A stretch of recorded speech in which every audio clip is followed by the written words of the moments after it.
హైదరాబాద్ పరిధిలోని విలువైన భూములను ఆన్లైన్ లో వేలం వేసేందుకు మరోసారి హెచ్ఎండిఏ నోటిఫికేషన్ జారీ చేసింది. పలు ప్రాంతాలలో మిగిలిన ప్లాట్లు ఆన్లైన్ వేలంలో విక్రయించనున్నారు. షేక్పేట్ మండలం హకీంపేట గ్రామంలోని సర్వే నంబర్ 102/1 లోని 8 ఎకరాలు 24 కుంటల భూమిని హెచ్ఎండిఏ విక్రయించనుంది. ఎకరా ధరను 99 కోట్లుగా నిర్ణయించుకుంది. మొత్తం 8.24 ఎకరాల భూమి కనీస ధరే దాదాపు 851 కోట్లుగా హెచ్ఎండిఏ నిర్ణయించింది. అయితే ఈ ఒక్క పార్సల్ ద్వారానే 1000 కోట్ల వరకు ఆదాయం ఆర్జించాలని భావిస్తుంది.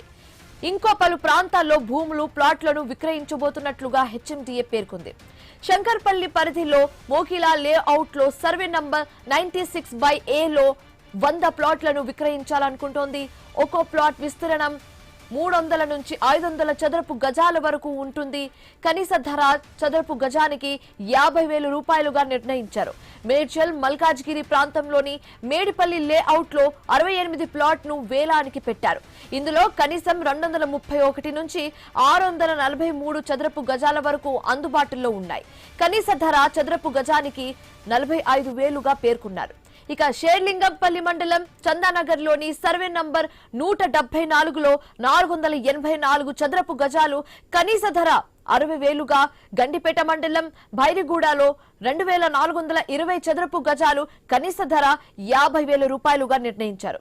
అదే మండలంలో నార్సింగిలో సర్వే నంబర్ 57లో 5,687 చదరపు గజాలు కనీస ధర 45,000గా నిర్ణయించారు. అలాగే మేడ్చల్ మల్కాజ్గిరి జిల్లా బౌరంపేటలో 2,420 చదరపు గజాలకు కనీస ధర 30,000 రూపాయలు.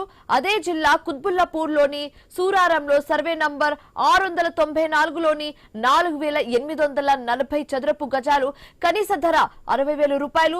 ఫిర్జాదిగూడలోని సర్వే నంబర్ 199లో 2,057 చదరపు గజాలు కనీస ధర 40,000 రూపాయలుగా, ఇదే సర్వే నంబర్లో 726 చదరపు గజాలు కనీస ధర 40,000 రూపాయలుగా పేర్కొన్నారు. ఇదే అంశానికి సంబంధించి మరింత తాజా సమాచారం మా కరెస్పాండెంట్ స్వామి ఫోన్ ద్వారా అందిస్తారు. స్వామి, హైదరాబాద్ పరిధిలోని విలువైన భూములను ఆన్లైన్ లో వేలం వేసేందుకు హెచ్ఎండిఏ నోటిఫికేషన్ జారీ చేసింది. దీనికి సంబంధించి పూర్తి డీటెయిల్స్ ఏంటి? ప్రభుత్వం ప్రత్యామ్నాయ మార్గాల్లో ఆదాయాన్ని సమకూర్చుకోవడం కోసం భూముల వేలం పైన దృష్టి పెట్టింది. దీనిలో హైదరాబాద్ లో ఉన్నటువంటి ప్రముఖ ప్రదేశాల్లో ల్యాండ్ మార్క్ గా ఉన్నటువంటి ఏరియాలో ఉన్నటువంటి భూములకు ఇప్పటికే ఎకరం 100-200 కోట్ల రూపాయలు పలుకుతున్న నేపథ్యంలో దీన్ని వైపు తమకు బడ్జెట్ కు మరింత దీన్ని అనుకూలంగా మార్చుకొని దీన్ని డబ్బులు సంపాదించడమే లక్ష్యంగా ప్రభుత్వం ఈ ఆన్లైన్ లో వేలం పెడుతుంది. హెచ్ఎండిఏ వీటికి సంబంధించినటువంటి వేలానికి సంబంధించిన పలు భూములకు సంబంధించిన నోటిఫికేషన్ జారీ చేసింది. ఇందులో ప్రధానంగా షేక్పేట మండలం అగ్గింపేటలో ఉన్నటువంటి సర్వే నెంబర్ 102/1లో 8 ఎకరాల 24 గుంటల భూమిని హెచ్ఎండిఏ ఇప్పటికే విక్రయించడం. దీనికి సంబంధించి బేస్ ధర 99 కోట్లుగా నిర్ణయించింది. మొత్తం ఇక్కడ 8 ఎకరాలకు గాను 851 కోట్లు హెచ్ఎండిఏ ఆదాయం వస్తుందని చెప్పేసి ఒకవైపు భావిస్తూ ఉంది. దీంతో పాటు ఇటువైపు ఐటీసీ కోహినూరు ఏదైతే ఒకవైపు దుర్గం చెరువు కేబుల్ బ్రిడ్జ్ పక్కన ఉన్నటువంటి ఐటీసీ కోహినూరు పక్కన ఉన్నటువంటి భూముల వేలం సంబంధించి కూడా ఇప్పటికే చాలా సంస్థలు ఇంట్రెస్ట్ చూపిస్తున్నా. అనేక జీసీసీలు కూడా ఇక్కడనే ఉండడంతో కూడా వీటికి బాగా డిమాండ్ ఉంది. ఆ భూములను కూడా అమ్మాలని చెప్పేసి ఒకవైపు ప్రభుత్వం ఇప్పటికే ఒకవైపు నోటిఫికేషన్ ఇచ్చే పరిస్థితిలో ఉంది.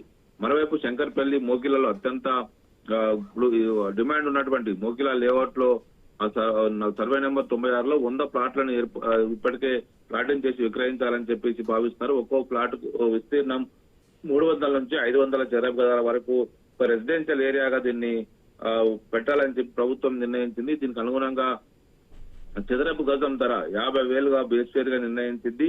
అదేవిధంగా ఇటు మల్కాజ్గిరి జిల్లాలో ఉన్నటువంటి మేడిపల్లి లేఅవుట్ లో 68 ప్లాట్లను వేలం పెట్టున్నారు. ఇక్కడ కనీసం 231 గజాల నుంచి 643 గజాల వరకు ఇక్కడ అందుబాటులో ఉన్నట్టుగా తెలుస్తుంది. కనీస ధర 45,000గా ఇక్కడ పెట్టాలని చెప్పేసి ప్రభుత్వం భావిస్తుంది. అదేవిధంగా షేర్లింగంపల్లి మండలంలో చందానగర్ లో ఉన్నటువంటి 247 సర్వే నెంబర్ లో 484 చదరపు గజాలు కనీసం 60,000గా ధర నిర్ణయించుకున్నట్టు తెలుస్తుంది. అదేవిధంగా గండిపేట బైరాగ్గూడలో 2,420 గజాలు, అదేవిధంగా నార్సింగిలో 5,687 గజాలు దీన్ని విక్రయించడానికి కోసం ప్రభుత్వం ఒకవైపు సంసిద్ధమై ఉంది.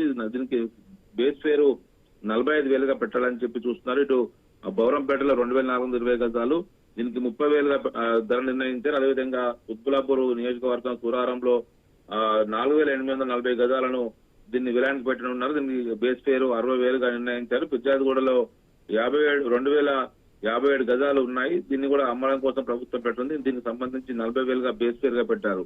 అదేవిధంగా వివిధ ప్రాంతాల్లో ఉన్నటువంటి భూముల ధరలను ప్రభుత్వం ఇప్పటికే నిర్ణయించింది. ఒకవైపు ప్రభుత్వం ఇలా యాక్షన్ పెట్టడం ద్వారా ఆయా ప్రాంతాల్లో కృత్రిమంగా ధరలు భారీగా పెరిగి మొత్తం రియల్ ఎస్టేట్ భూతానికి ఇబ్బంది అవుతుందని చెప్పేసి ఒకవైపు సామాన్యులు ముచ్చుకుంటూ ఉంటే ప్రభుత్వం ఆదాయార్జన కోసం ఓపెన్ యాక్షన్ పెట్టడం ద్వారా చాలా మంది బిల్డర్లు కావచ్చు, ఒకవైపు ఇతర నిర్మాణ సంస్థలు రంగంలో దిగి దీన్ని పెద్ద ఎత్తున కూడా తమ వాణిజ్య అవసరాల కోసం యాక్షన్ లో పాడి దాన్ని దక్కించుకోవడం ప్రయత్నం చేస్తూ మనం చూస్తాం. నియోపోలిస్ లాంటి ఏరియాలో 200 కోట్ల వరకు కూడా ఎగరా పలికినటువంటి పరిస్థితి, కొన్ని చోట్ల 200-300 కోట్లకు కూడా వెళ్ళినటువంటి పరిస్థితి ఉంది. దీంతో హైదరాబాద్ నగరం మొత్తం ఇదే విధంగా ఉందనే భ్రమలో వ్యాపారవేత్తలు, రియల్ ఎస్టేట్ ఏజెంట్స్ అంతా కూడా ఆయా చోట్ల కృత్రిమంగా భూముల ధరలు పెంచి పేదలను అడ్డు విధిస్తున్నారనే ఒక ఆరోపణ లేకపోదు. ప్రభుత్వం తన ఆదాయం సముపార్జన కోసం ఇలాంటి యాక్షన్ పెట్టినప్పటికీ కూడా దీనివల్ల మధ్యస్థాయి కింద వర్గాలకు కూడా ఇబ్బంది అవుతుందనేది కూడా కొంతమంది ఆందోళన వ్యక్తం చేస్తున్నారు. ఇతర రాష్ట్రాలతో పోలిస్తే హైదరాబాద్ లో ధరలు కృత్రిమంగా నిర్మాణ సంస్థలు పెద్దగా పెంచాయనే ఆరోపణలు ఉన్నాయి. ఇప్పటికే కొద్దిలైనటువంటి నిర్మాణ రంగానికి ఈ వైపు కృత్రిమంగా ధరలు పెంచకుండా యాక్చువల్ ధరలు నిర్ణయించి ప్రభుత్వం ముందుకెళ్లాలని చెప్పి సూచిస్తున్నారు. ప్రభుత్వం మాత్రం తమ ఆదాయార్జన కోసం బడ్జెట్ లో ఈ భూముల అమ్మకాన్ని ముందుగానే చూపించింది. దీనికి సంబంధించి మరింత అభివృద్ధి పనుల కోసం వీటిని వినియోగిస్తామని చెప్పేసి యాక్షన్ కు పెడుతున్నారు. Right, thank you Swamy.